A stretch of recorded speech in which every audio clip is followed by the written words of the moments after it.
자, 오늘 여러분들 2019년도 맥주 감사주일로 우리가 지키게 되는데, 오늘 제목은 맥주절에 담긴 정신이라는 제목으로 좀 은혜를 나누고자 합니다.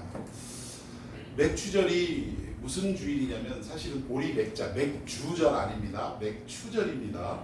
가끔 어르신들 중에는 맥주절 이렇게 하시는 분들이 있는데, 이 보리 맥자를 사용하고요, 거둘 추자를 사용해서 보리를 거뒀을 때 하나님 앞에 감사로 드리는 절기, 이러한 의미가 사실은 맥주절의 의미입니다.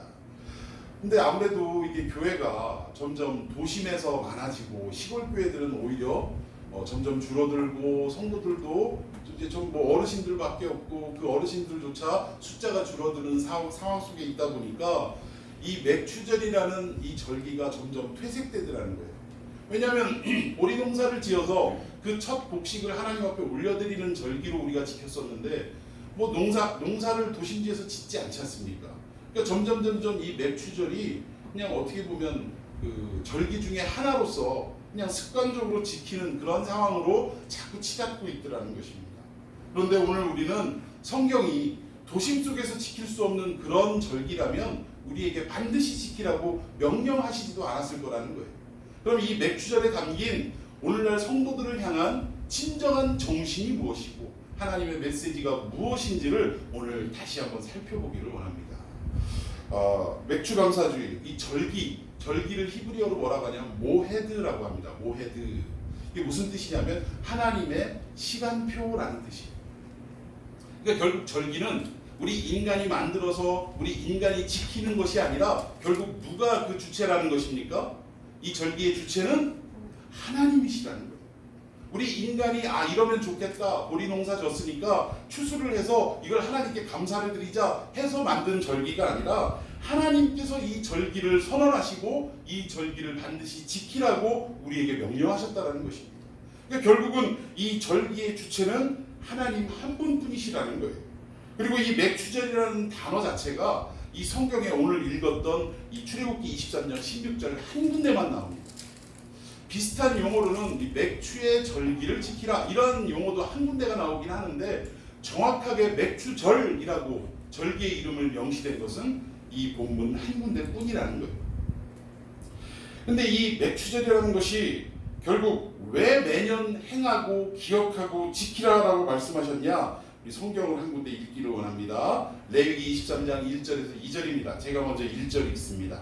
여호와께서 모세에게 말씀하여 이르시되, 2절, 이스라엘 자손에게 말하여 일어나 이것이 나의 절기들이니 너희가 성례로 공부할 여호와의 절기들이니라.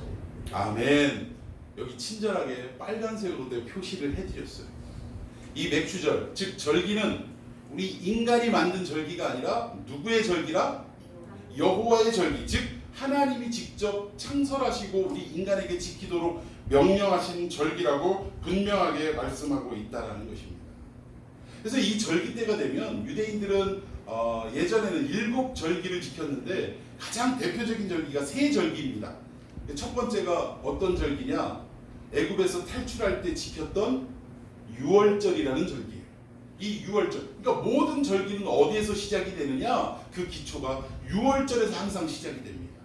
그리고 두 번째 절기가 뭐냐? 오늘 본문에 나오는 맥추절이라는 절기입니다.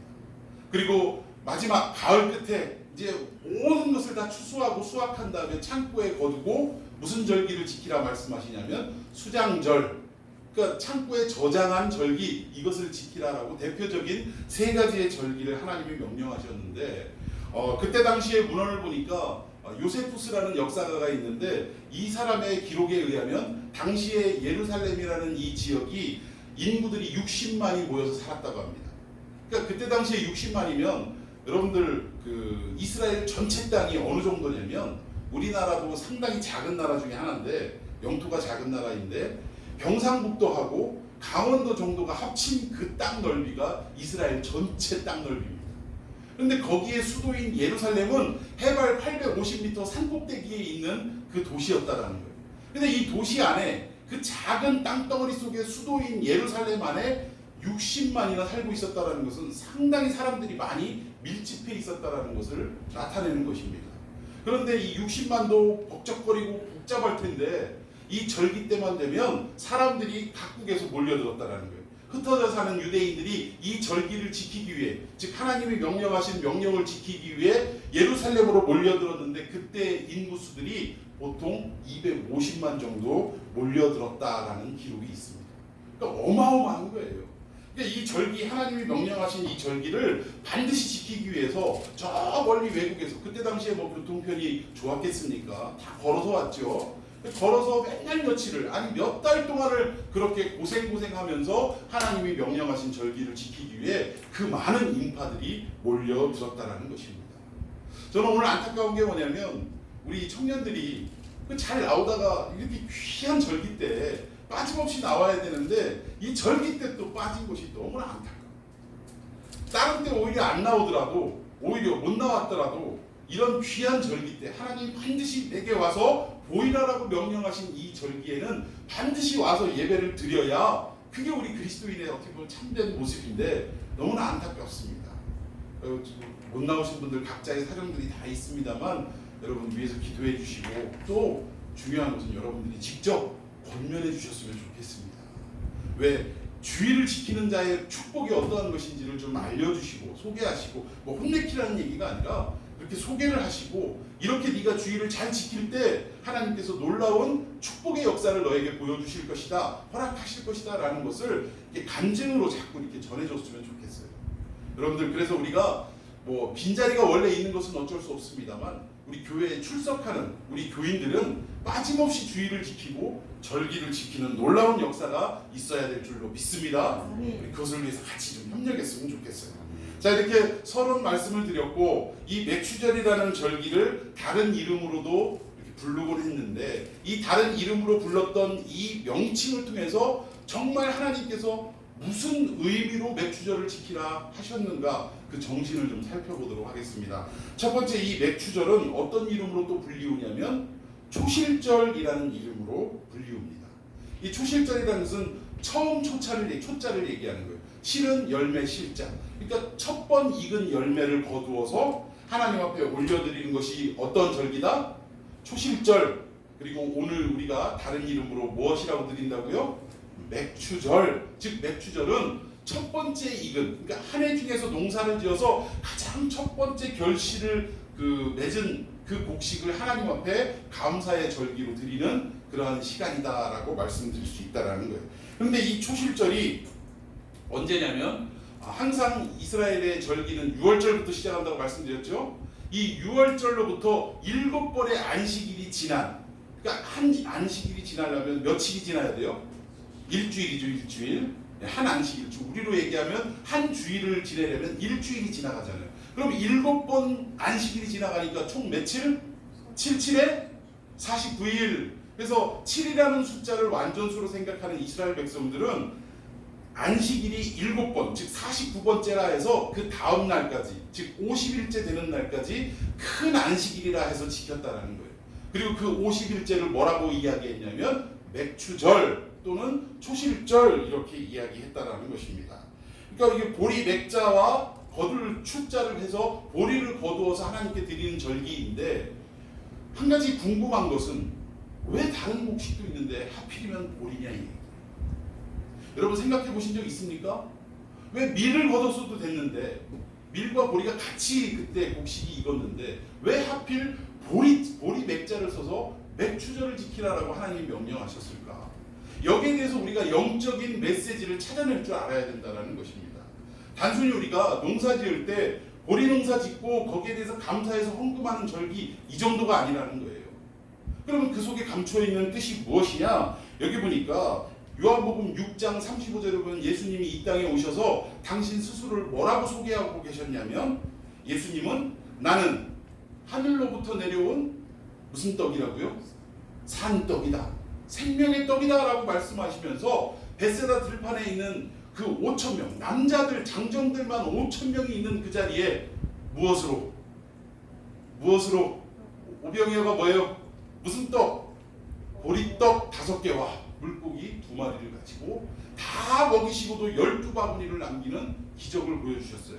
그 기적을 보여주시면서 하시는 말씀이 그저 단순히 우리의 배를 불리게 할 이 육의 양식을 먹을 게 아니라 하늘로부터 내려오는 영원한 생명을 허락할 나를 먹어야 한다라고 표현하시면서 보여주신 사건이 오병이어였다는 거예요.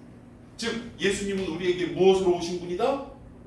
보리떡으로 오신 분이라는 거예요. 믿습니까?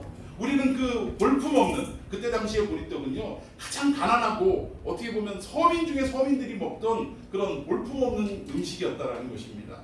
우리도 지금은 꽁보리밥이 뭐 건강식이라고 해서 상당히 비싸게 팔리고 있지만 예전에서 어렸을 때만 해도요 꽁보리밥은 누가 먹는 음식이었냐면 가장 가난하고 소외당하던 경제적으로 어려움이 많은 이런 분들이 먹었던 밥이 꽁보리밥이었다라는 거예요. 그때 당시에도 마찬가지예요. 보리떡은 가장 가난하고 소외된 사람들이 먹던 그러한 음식이었다라는 것입니다. 근데 우리 예수님은 그런 볼품없고 사람들이 찾지 않는 그러한 보리떡의 형상으로 우리에게 오셔서 그 예수님의 말씀, 즉 예수님의 몸과 그의 피를 먹고 마심으로 말미암아 영원히 죽을 수밖에 없는 우리의 인생들이 다시금 어떻게 되는 거예요? 새로운 생명을 허락받는 것을 예수님이 보이는 보리떡을 통해서 우리에게 메시지를 전달하고 계시더라는 것입니다. 즉 오늘 왜 많은 음식 중에, 왜 많은 곡식 중에 하필이면 보리를 거둔 이 그 절기로 하나님 앞에 올려드리라 말씀했느냐면 무엇을 상징하냐? 예수님이 이 땅에 보리떡으로 오셔서 우리에게 영원한 생명을 허락하실 것을 이미 구약에서부터 절기를 통하여 우리가 지킬 수 있도록 또 그 놀라운 사건을 기대하며 살아갈 수 있도록 하나님께서 우리에게 허락하신 절기라는 사실입니다. 여러분 이 예수님이 첫 열매, 초실절이라는 게 처음 익은 열매로 하나님께 드리는 것이라고 했는데 우리 예수님이 무엇으로 이 땅에 오셨다라고 바울은 이야기하고 있냐면 한번 말씀을 보도록 하십시다. 고린도전서 15장 20절입니다. 시작. 그러나 이제 그리스도께서 죽은 자 가운데서 다시 살아나사 잠자는 자들의 첫 열매가 되셨다. 예수님께서 그동안 모든 인류는 아담이 범죄한 이후로 무엇을 해결할 수 없었냐면 죽음이라는 것을 해결할 수 없었다라는 거예요. 한번 태어나면 반드시 죽는 것이 정한 이치가 되고 말았다라는 것입니다. 모든 인간은 이 죽음으로부터 벗어날 길이 없었다라는 거예요. 그런데 우리 예수님께서 이 땅에 오셔서 우리의 모든 죄를 짊어지시고 십자가에 달려 죽으심으로 말미암아 어떻게 된 겁니까? 우리가 죽어야 될 모든 죽음을 대신 짊어지셨다는 거예요. 그리고 죽음 가운데 머물러 계신 것이 아니라 우리 예수님은 사흘 만에 어떻게 하셨습니까? 한 번도 죽음을 깨뜨리고 일어난 역사가 없었는데 우리 예수님께서 첫 번 열매로 죽음을 깨뜨리고 사망 권세를 깨뜨리고 죽음에서 부활하셨다라는 사실입니다. 그래서 바울은 그것을 뭐라고 표현하고 있냐면 잠자는 자들, 즉 죽은 자들의 무슨 열매? 첫 번째 열매가 되셨다 이 이야기입니다. 우리 주님께서 죽음을 깨뜨리고 다시금 살아나시는 부활하시는 첫 번째 열매가 되신 것을 믿으시기 바랍니다. 그런데 첫 번째 열매라는 것은 무엇을 또 암시할까요? 첫 번 열매가 있으면 그 다음 이어지는 열매가 또 있을 것을 예표하는 것입니다. 그러니까 첫 번째가 있으면 두 번째가 있기 마련이겠죠. 그런데 이것은 누구를 이야기하느냐? 자, 우리 말씀 다시 한번 보도록 하겠습니다. 고린도전서 15장 23절 말씀입니다. 시작. 그러나 그가 자기 차례대로 되리니 먼저는 첫 열매인 그리스도요. 다음에는 그가 강림하실 때에 그리스도에게 속한 자요. 즉 첫 열매, 죽음에서 부활하신 첫 번째 열매는 예수님이시고 그리스도이시고, 그러면 첫 번째 열매로 끝나는 것이냐? 그게 아니라 그 다음으로도 이어지는데 그 다음이 누구냐? 그리스도에게 어떻게 한 자? 속한 자. 오늘 예수 그리스도를 믿고 구원함을 얻은 저와 여러분들이 그리스도에게 속한 자인 것을 믿으시기 바랍니다. 결국 우리에게도 그 부활이 어떻게 된다라는 거예요? 계속적으로 이어진다라는 것을 지금 말씀하고 있다라는 것입니다. 즉 종합해보면 우리가 맥주절을 구약 때부터 지켰는데 단순히 보리농사 지어갖고 하나님 감사합니다 하고 드리는 이런 절기가 아니라 그 속에 감추어진 하나님의 영적인 메시지는 무엇이냐? 우리가 맥주절을 지킬 때 어떤 정신으로 지켜야 되느냐? 주님, 영원히 죽을 수밖에 없는 우리들이 예수 그리스도가 이 땅에 오셔서 십자가를 지시고 죽으심으로 말미암아 죽음에서 해방이 되어지고 또 부활하신 첫 열매가 되심으로 말미암아 우리도 그 첫 열매를 따라 이어지는 열매, 즉 우리도 예수님을 따라 우리도 부활할 수 있습니다라는 신앙 고백을 하는 차원에서 드려지는 절기가 무슨 절기다? 오늘 우리가 드리는 맥주절이라는 거예요. 아멘. 여러분 단순히 주여 돈 벌어주시게 해서 감사합니다, 농사 잘 돼서 감사합니다, 이 정도가 아니라는 거예요. 상반기 6개월 동안 주여 지켜주셔서 감사합니다, 그것도 포함을 하지만 그 정도가 아니라는 거예요. 우리가 맥주절을 드릴 때마다 지킬 때마다 생각해야 될 것은 주님, 죽을 수밖에 없는 우리들이 예수님으로 말미암아 다시금 부활할 수 있게 해주시니 감사합니다. 아멘. 예수 부활, 나의 부활, 내가 이것을 믿습니다 라는 신앙 고백으로 무엇을 지킨다? 맥주절을 지켜야 된다. 아멘. 여러분 이 정신이 다시 한번 여러분 마음속에 새겨지는 놀라운 역사가 있기를 축원해 드리겠습니다. 아멘. 자, 또 어떤 뜻을 가지고 있냐, 정신을 가지고 있냐. 이 맥주절을 다른 이름으로 뭐라고 얘기하냐면 오순절이라고 이야기합니다. 들어보셨죠? 오순절. 오순절이 무슨 말이냐면 그러니까 5번이 10번 순이 10순자예요. 그러니까 5가 10번 됐다 하면 도합 몇이라는 얘기예요? 50이라는 얘기입니다. 그러니까 아까 77절을 얘기할 때 안식일이 7번 돼서 그 다음 날까지 큰 안식일로 지키는 50일째 그날을 맥주절로 지킨다라는 말과 사실은 동일한 거예요. 그러니까 오순이라는 말은 5오자에서 5번이 10번 거듭됐다 해서 50을 말하는 것입니다. 그러니까 50번째 되는 날이라는 뜻이에요. 그런데 이 오순절날 어떤 역사가 있었죠? 신약에 와서? 여러분 기억하십니까? 우리 한번 성경 한번 읽어볼까요? 사도행전 2장 1절에서 4절까지의 말씀입니다. 자, 우리 함께 읽어봅시다. 제가 1절 읽고 여러분들이 2절 이렇게 교독합시다. 오순절날이 이미 이름에 그들이 다 같이 한 곳에 모였더니 호련히 하늘로부터 극하고 강한 바람 같은 소리가 있어 그들의 앉은 온 집에 가득하며 마치 불의 혀처럼 갈라지는 것들이 그들에게 보여 각 사람 위에 하나씩 임하여 있더니 그들이 다 성령의 충만함을 받고 성령이 말하게 하심을 따라 다른 언어들로 말하기를 시작하니라. 아멘. 이 장면이 어떤 장면을 얘기하는 것입니까? 예수님이 부활하시고 40일 동안 이 땅에 계시면서 제자들에게 성령을 받으라라고 말씀하시면서 너희들은 예루살렘과 온 유대와 사마리아와 땅끝까지 이르러 뭐 되게 하라? 네, 증인 되게 하라라는 최후의 명령을 하시면서 하늘로 승천하십니다. 그리고 또 승천하시면 약속하신 성령이 오시기까지 너희들은 기다려라, 예루살렘 떠나지 말고 기다려라, 이 말씀 따라 120명 성도들이 마가의 다락방에 모여서 어떻게 했어요? 끊임없이 기도하며 약속한 성령이 임하기를 간절히 기대하고 소망을 했다라는 것입니다. 그런데 이 오순절날이 이르렀을 때 어떤 역사가 있었냐? 하늘로부터 불이 임하는데 어떤 모양의 불이었냐? 혓바닥 모양의, 이 갈라진 혓바닥 모양의 불이 각 사람 위에 임하면서 성령을 받게 됐더라는 거예요. 이 성령을 받음과 동시에 무엇이 태어났습니까? 오늘 신약에 교회가 태어난 거예요. 교회가 드디어 사도들에게 또 예수님을 따랐던 120명의 성도들에게 성령이 임함과 동시에 이 땅에 뭐가 탄생했느냐? 교회가 탄생했다라는 것입니다. 여러분, 이 교회가 탄생함으로 어떤 역사가 일어났느냐? 그동안 무서워서 꽁꽁 숨어서 바깥에 드문불철했던 이 제자들과 그 주님을 따르던 이 제자들이 이제는 성령을 받자마자 어떠한 담대함이 생겨서 길 바깥으로 거리로 뛰쳐나와서 예수님의 죽으심과 예수님의 부활하심과 그 예수님의 이 땅에 다시 오심을 선포하기 시작했다는 거예요. 담대하게 선언할 때 어떤 역사가 있었습니까? 베드로가 이 설교를 할 때마다 3,000명이 회개하고 돌이키는 역사가 있었다는 거예요. 여러분, 이 3,000명이 복음을 듣고 생명이 회복되고 다시금 살아나는 역사를 경험한 줄로 믿으시기를 바랍니다. 아멘. 오늘 우리가 똑같이 호흡을 하고 또 코로 숨을 쉬면서 이렇게 살아가지만 생명이 있다고 하지만 영적으로 볼 땐 우리 안에 예수님이 없는 사람들은 영적으로 산 사람이다, 죽은 사람이다? 죽은 사람이다.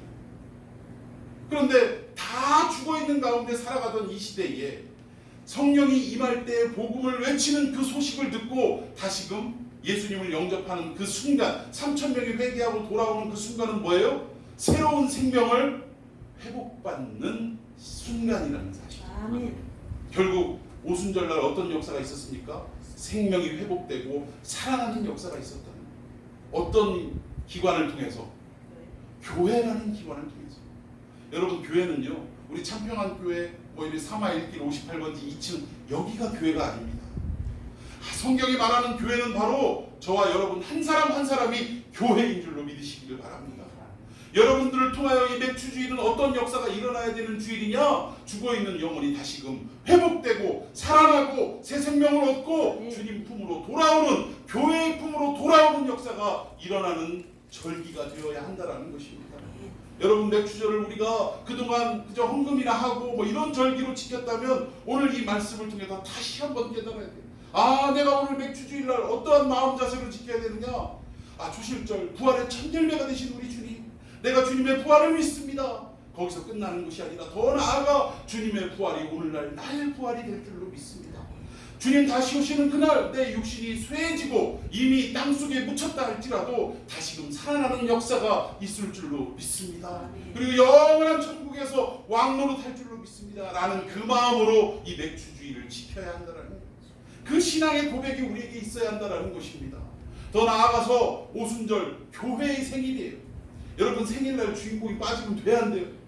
오늘의 주인공은 물론 하나님이 주인공이시지만 이 엄밀히 따지면 교회의 생일이라는 거예요. 이 교회는 바로 누구라고요? 저와 여러분 한 사람 한 사람이 교회라고요.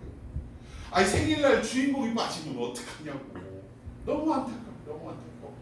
여러분, 맥주주일은 오늘은 뭐 이렇게 지나간다 할지라도 다음번 절기 때는 이 말씀을 여러분들 기억하시기 바랍니다. 기억하셔서 다른 날도 빠지면 안 되지만 맥주주일만큼은 내가 반드시 지키리라. 하나님의 명령이잖아요. 여호와의 절기니라라고 분명히 말씀하고 있잖아요. 이거는 하나님의 준엄한 선언입니다. 한 사람도 빠짐없이 너희들에게 속한 모든 자는 다 내게 와서 보이라라고 명령하셨다. 여러분, 이 명령을 기억해서, 그리고 또 하나 우리가 오순절날 이 교회의 생일, 즉 우리의 생일이구나 라는 것을 깨달아서 이 교회에 나와 하나님 앞에 즐거이 찬양하고 예배드리는 절기로 드리기를 예수님의 이름으로 축원해 드리겠습니다. 여러분, 이제 좀 아시겠습니까? 맥주절 안에 담겨있는 정신이 무엇인지, 부활과 관련되어 있는 메시지가 우리에게 있는 것이고, 교회의 생일이며 이 교회의 생일날 어떤 역사가 일어나야 된다고요? 사람이 회복되고 살아나고 다시금 예수님 품으로, 교회의 품으로 돌아오는 역사가 일어나야 한다라는 이러한 정신이 있음을 여러분들이 깨달아야 할 줄로 믿습니다. 자, 그렇다면 이제 마지막으로 오순절이, 즉 맥주절이 이러한 정신을 담고 있다면 우리가 이 맥주절을 어떻게 지켜야 되느냐는 얘기예요. 그냥 와가지고 예배드리고 끝나면 되느냐? 물론 그것도 중요합니다. 그러나 맥주절을 맞이하는 우리들이 이 세상에 나가서 어떠한 자세를 가지고 어떠한 방법으로 살아가야 할 것이냐, 이게 더 중요하다는 거예요. 우리 말씀을 다시 한번 읽도록 합시다. 신명기 말씀입니다. 신명기 16장 9절에서 11절 말씀입니다. 제가 9절 읽습니다. 7주를 셀지니 곡식의 낫을 대는 첫날부터 7주를 세어 내 하나님 여호와 앞에 7절을 지키되 내 하나님 여호와께서 내게 복을 주신 대로 내 일을 헤아려 자원하는 내 일을 드리고. 함께 읽습니다. 너와 내 자녀와 노비와 내 성중에 있는 레위인과 및 너희 중에 있는 객과 고아와 과부와 함께 내 하나님 여호와께서 자기 이름을 두시려고 택하신 곳에서 내 하나님 여호와 앞에서 즐거워할지니라. 아멘. 제가 오늘 이 내용에 대해서 여러 가지를 사실은 좀 여러분들에게 설명을 드려야 되는데 시간 관계상 그 빨간 글씨로 되어 있는 부분만 언급을 하도록 하겠습니다. 간단하게 지나가자면 여기에 77절, 즉 맥주절을 어떻게 지켜야 되냐면 하나님께서 우리에게 복을 주신 그 힘을 헤아려서 드리라는 거예요. 여러분, 여기에 헌금 정신이 살짝 깃들여 있습니다. 어떤 목사님들은 이런 말씀을 하시더라고요. 헌금을 할 때 하나님이 가장 기뻐하시기 때문에 지금 형편이 어려울 때 어떡하라고요? 빚을 내서라도 헌금해라, 이런 얘기 하시는 분들이 있습니다. 근데 이것은 전혀 하나님의 의도와는 상관이 없는 말씀들이에요. 여기에도 보면 뭐라고 말씀하고 있습니까? 하나님이 우리에게 복을 주신 만큼 그 복 주신 그 범위 안에서 그 힘을 헤아려 드리라는 얘기예요. 헤아려서 막 무리하게 막 어떤 사람들은 11조를 드릴 때도 막 10분의 3, 10분의 4를 드린다고 막 그걸 자랑하듯이 말씀하시는데 이분들이 10분의 3, 10분의 4 하는 거 좋습니다. 그런데 11조를 하는 그 정신이 과연 온전한 정신으로 바로 깨닫고 하나님 앞에 올려드리냐, 이것을 생각해 볼 땐 안타까울 뿐이라는 거예요.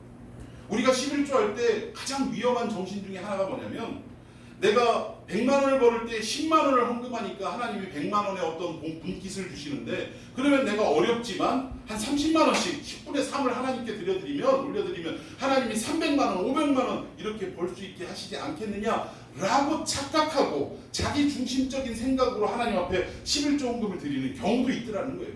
근데 여러분, 이것은 하나님이 우리에게 말씀하신 의도와는 전혀 상관이 없는 우리 개인적인 생각이라는 거예요. 우리 흔히들 얘기하죠. 그건 네 생각이지. 누가 무슨 얘기를 할 때 그런 얘기 하지 않습니까? 하나님이 우리를 향해 그 말씀을 하시는 거예요. 뭐? 10분의 3 하면 300, 500 늘어난다고? 그건 네 생각이지 라고 하나님도 아마 한탄하며 우리에게 말씀하실 것 같습니다. 성경에 분명히 말씀한 이 헌금의 정신은 뭐냐? 하나님이 우리에게 주신 그 분깃 안에서 내 힘을 헤아려 하나님 앞에 올려드려야 된다는 거예요. 없으면 없는 대로, 있으면 있는 대로 드리는 게 하나님 앞에 헌금하는 자세요, 정신이라는 사실입니다. 믿습니까? 아멘. 괜히 부담 갖고 막 그러지 마세요. 마음에 부담이 있으면 헌금 자체가 온전한 예물이 될 수가 없다는 것입니다. 자원하는 마음으로, 기쁜 마음으로, 그리고 내 힘에 헤아리는 그 범위 안에서 드릴 때 하나님은 가장 그 마음을 받으시고 기뻐하신다는 사실. 자, 이 내용 여러분들 꼭 기억하시고요. 그리고 11절에 우리가 맥주절을 어떻게 지켜야 되냐 보니까 객과 고아와 나그네와 함께 하나님 앞에 즐거워하며 지키라 라고 말씀하고 있습니다. 자, 우리가 맥주절의 정신이 그리스도의 부활이, 나의 부활로 이루어질 것을 믿는 고백으로 드리고, 또 교회의 생일이고 이 교회의 생일에는 생명이 살아나고 회복되는 역사로 그렇게 정신을 가지고 지켜야 된다면, 그럼 우리가 어떠한 자세로, 어떠한 방법으로 드려야 되느냐, 그 핵심이 여기에 있다는 거예요. 객과 고아와 나그네와 함께 즐거워하며 이 절기를 지켜야 한다. 여러분, 성경에 나오는 이 객은 나그네를 말합니다. 그리고 고아, 부모 없는 사람들이죠. 그리고 또 과부, 남편을 잃은 사람입니다. 근데 오늘날은 과부라고 이야기를 해도 예전에는 과부하면 막 불쌍해 막 이랬는데, 요즘은 뭐 과부도 나름대로 사회적으로 지위가 이제 생겨가지고 또 나름대로 멋있다라고 이렇게 평가를 받기도 하고 그렇습니다. 또 재산도 많이 이렇게 물려받으신 과부들은 인기도 많으시더라고요. 그런데 이때 당시에 과부들은요, 남편을 잃은 과부들은 자기 스스로의 힘으로 살아갈 수 없는 존재가 되어버립니다. 누군가의 도움이 없으면 순간도 살 수 없는 그런 비참한 존재로 전락하는 그 시대였다는 거예요. 고아도 마찬가지. 부모님이 계실 때 모든 부모님의 보호 아래서 살아가지만, 부모님이 계시지 않을 때는 결국 이런 아이들은 종으로 팔려가기나 아니면 그냥 버려진, 방치된 이런 상태에서 정말 밥도 제대로 먹지 못하는 이런 상황 속에 살아가던 때라는 것입니다. 나그네도 그래요. 지나가던 나그네가 누군가가 밥 한 숟갈 제공을 해야 배를 불리고 또 잠자리를 제공해줘야 하루를 또 피로를 풀 수 있는 그런 삶입니다. 결국 이 성경에 나오는 이 세 부류, 객, 고아, 과부, 이것은 무엇을 상징하냐면 누군가의 도움이 없이, 누군가의 보살핌이 없이는 단 한순간도 살아갈 수 없는 최고 약자들, 최대의 약자들을 표현하는 그런 말이라는 거예요. 그러면 이들과 함께 어떻게 하라고요? 하나님 앞에서 즐거워하며 지내라. 여러분, 우리가 맥주절은요, 우리가 작년에도 그렇게 지냈습니다만, 얼마 헌금이 나오지는 않지만 그 맥주절기 헌금은 전에 우리가 어떻게 했냐면 구제하는 데 사용을 했습니다. 이 헌금을 걷어서 우리도 어렵고 가난하지만 하나님이 우리는 아버지가 계시잖아요. 믿습니까? 힘들고 어렵지만 우리를 지켜주시고 보호하시는 하늘 아버지가 계시잖아요. 근데 이 땅에 아직 하늘 아버지를 모르는 고아와 같은 자들, 남편이 지켜줘야 하는데도 남편이 없는 과부와 같은 자들, 이게 좀 표면적인 것이 아니라 영적인 것을 말하는 것입니다.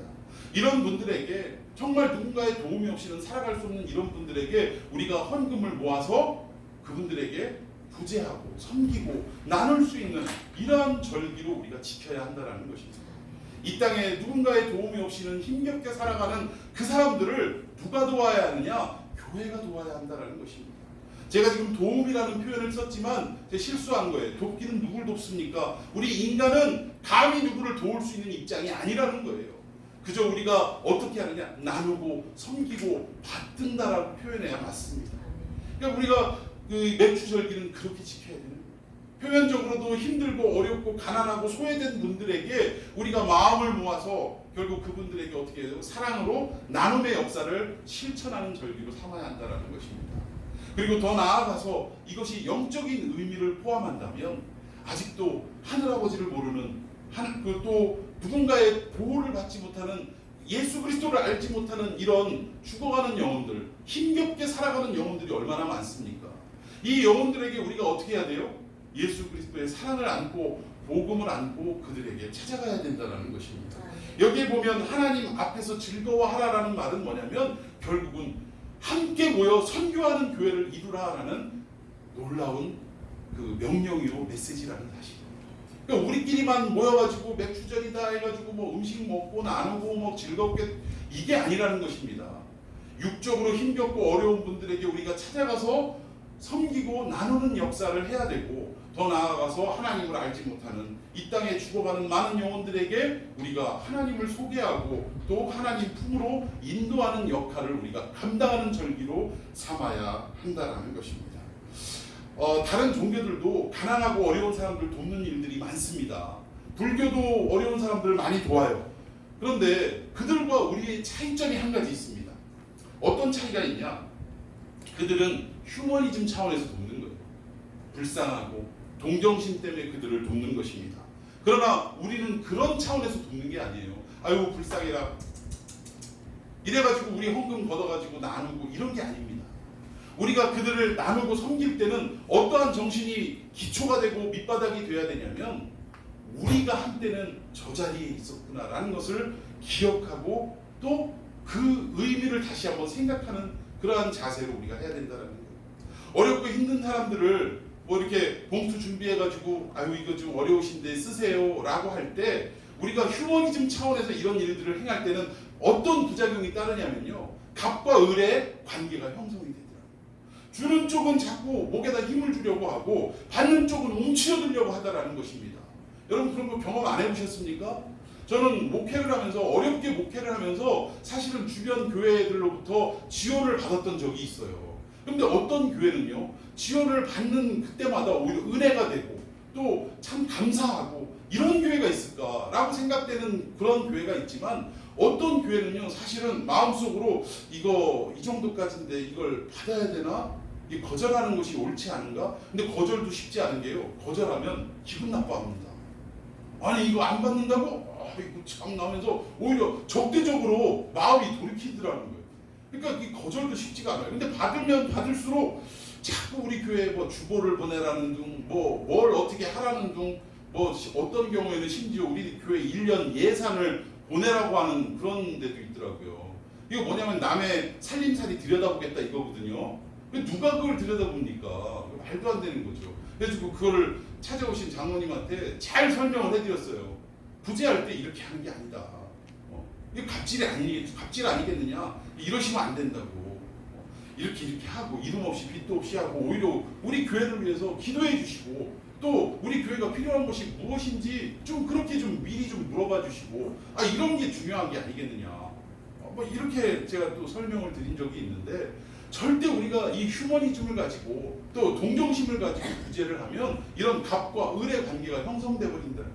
그럼 우리가 어떤 마음으로 내가 그 자리에 있었던 사람이야.